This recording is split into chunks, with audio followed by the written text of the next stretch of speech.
So how little do the young suffer or deny self for their religion?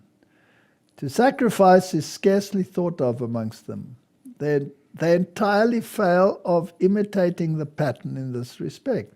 I saw that this was the language of their lives. Self must be gratified, pride must be indulged. They forget the man of sorrows who was acquainted with grief. It's a hard choice, because why do you want to do this? Why do you want to walk the path of sorrows if you can walk the path of exaltation? And why do it always have to be so different? Yes. Now, why was he a man of sorrows? He was a man of sorrows because he knew what was right, but he also knew that nobody wanted it. Yeah.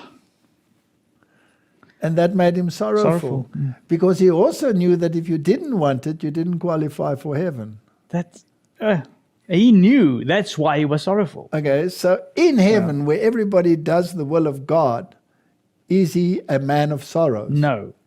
He's a man of jubilation. So is it possible to change from a man of sorrows to a man of jubilation? Yes. And you can do it here as well. I want these to be where I am also. Yeah. I want them there. And when they are there, he looks at the travail and he says, it was worth it. It was worth it. And we will say, heaven was cheap enough. Heaven was cheap enough. So, Martin, if you have this concept of long-faced Christianity, a life of toil and misery, then you will choose the world. That's what happened to Martin Luther. Because when he was a monk, that is the life you have. It's misery and you can't be saved. And when he discovered... But he wanted to go to heaven, so he chose to rather go through the suffering as a monk. Exactly. But then he discovered the man of sorrows. And his whole life changed.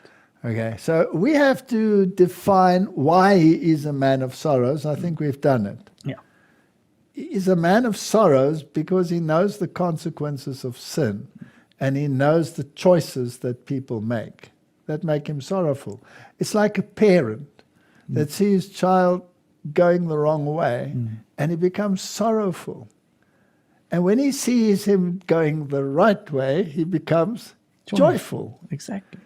So in heaven, the man of joy will be Christ. Yes.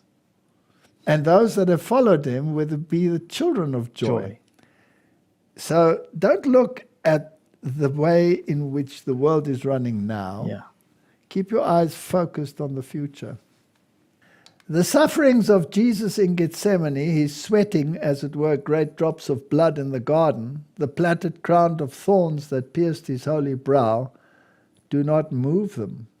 They have become benumbed. Their sensibilities are blunted. They have lost all sense of the great sacrifice for them.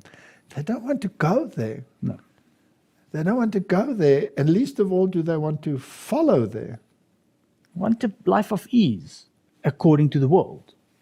Yes. Because otherwise, you've always got somebody, oh, why are you like this? Why did it, like you mentioned before, it seems like you're always deprived of everything in life. Yes. Everything that's fun is gone. Those only who have partaken of the suffering of the Son of God and have come up through the great tribulation, have washed their robes and made them white in the blood of the Lamb, can enjoy the indescribable glory and unsurpassed beauty of heaven. Is there something positive on the other side? Yes, something unsurpassed. Now, there's a song which says, I'm a pilgrim. Right? And you're a pilgrim in this sad world.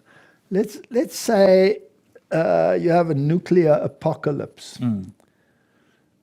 And you're walking through this nuclear apocalypse. There's a lot of sadness on the left and on the right, and people bleeding and people dying of radiation sickness. And basically that's the state we are in. Yeah, the world is. The world is in that state.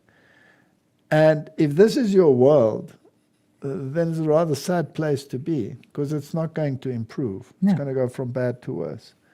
But if your focus is on the unsurpassed beauty of heaven, not only physically but character-wise, then all of those things which you counted of such great value are actually meaningless. But speaking those words for somebody that hasn't realized this yet, it doesn't.